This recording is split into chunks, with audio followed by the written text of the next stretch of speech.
কি হবে? লোকটা বলে যে কোনো কিছু। গাড়িতে অস্বাভাবিক কিছু হলেও তুমি গাড়ি চালাতে থাকবে। যতক্ষণ না লোকালয় চোখে পড়বে ততক্ষণ গাড়ি দাঁড় করাবে না। এমনও হবে পথে অনেকে সাহায্য চাইবে, গাড়ি দাঁড় করাতে বলবে, কিন্তু অ্যাম্বুলেন্স ড্রাইভার শুধুমাত্র তাদের রোগীকে নিয়ে যাবে। এ ব্যতীত রাস্তায় যত বিপদ হোক কিংবা যত বাধা আসুক গাড়ি থামানো যাবে না। রিয়াজ বলে যে আচ্ছা। কিছুক্ষণ পর দুজন ড্রাইভার আসে, শামীম আর রাকিব। এই দুইজন হাসপাতালের মূল বদমাইশ, এদের এড়িয়ে চলবা। ওই দেখো, শয়তানের নাম না নিতেই শয়তান হাজির। রিয়াজ গলির দিকে তাকাই, ওপাশ থেকে ড্রাইভিং ড্রেস পরা দুইজন ছেলে আসতেছে। লোকটা আবার বলে, ঠিক আছে আমি ওয়াশরুমে যাব, কিছুক্ষণ পর বস আসবে, কোথাও যেও না। কথাটা বলে লোকটা উঠে যায়। রিয়াজও সিগারেটে শেষ টানটা দিয়ে তা ফেলে দেয়। ততক্ষণে শামীম আর রাকিব এসে উপস্থিত হয়।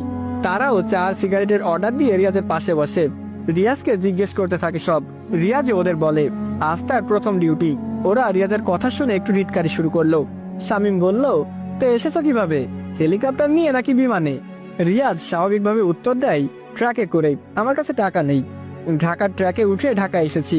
কথাটা শুনে রাকিব আর শাওন এত জোরে হাসতে থাকে যেন তাদের গলা ফেটে যাবে এখন। হাসাহাসি শেষে শামীম আবার বলে, বাহ, ডিউটিতে এসেছে 3 কোয়ার্টার পরে, হা হা হা হা। ডিউটির পাশাপাশি ফুটবল খেলবা নাকি? কথাটা বলে দুজনে আবার হাসতে শুরু করলো। ওদের হাসি দেখে রিয়াজ দোকানদারকে বলে, মামা আর একটা সিগারেট দিবেন?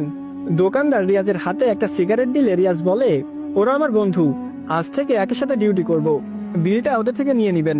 কথাটা বলে রিয়াজ সিগারেট ধরাই আর সেখান থেকে উঠে হাসপাতালের দিকে চলে যাই। রাকিব আর শামীম হা হয়ে তাকিয়ে রইল। শামীম ধীরসারে বলে, শালারে তো মফিজ ভাবছিলাম, এইটা দেখি আমাদের চেয়েও বড় বাটপার। হাসপাতালের গেটে প্রবেশ করে রিয়াজ সিগারেটের বাকিটা শেষ করে। ততক্ষণে ওই লোকটা ওয়াশরুম থেকে বাহিরে এলো।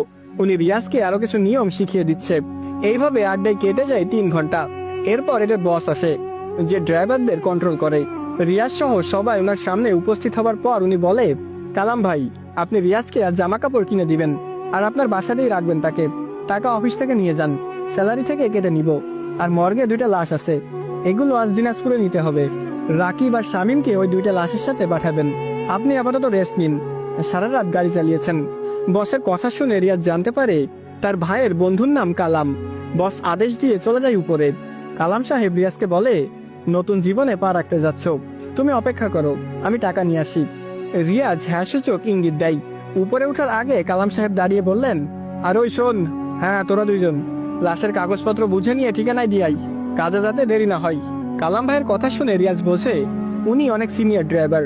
আরো কিছু ড্রাইভার আছে যাদের ডিউটি 8টায়, অর্থাৎ একটু পরেই আসবে। 5 ঘন্টা পর শপিং শেষ করে কালাম সাহেবের বাসায় রিয়াজ যায়। কালাম সাহেব রিয়াজকে সবটা দেখিয়ে দিল। রুম আর বারান্দা একসাথে পেয়ে রিয়াজের খুশিতে নাচতে ইচ্ছা হচ্ছে। সব দেখে রিয়াজ যায় ফ্রেশ হওয়ার জন্য।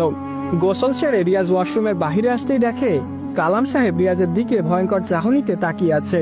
রিয়াজ ব্রুকুচকে কালাম সাহেবকে বললেন, কি ব্যাপার ভাই, এইভাবে তাকিয়ে আছেন কেন? কথাটা শেষ করতেই রিয়াজ দেখে কালাম সাহেব প্যান্টের পেছন থেকে একটা ছুরি বের করলেন। চোখে অনেক রাগ আর হিংস্র চাহনি, যেন রিয়াজ ওনার বড় কোনো ক্ষতি করে দিল।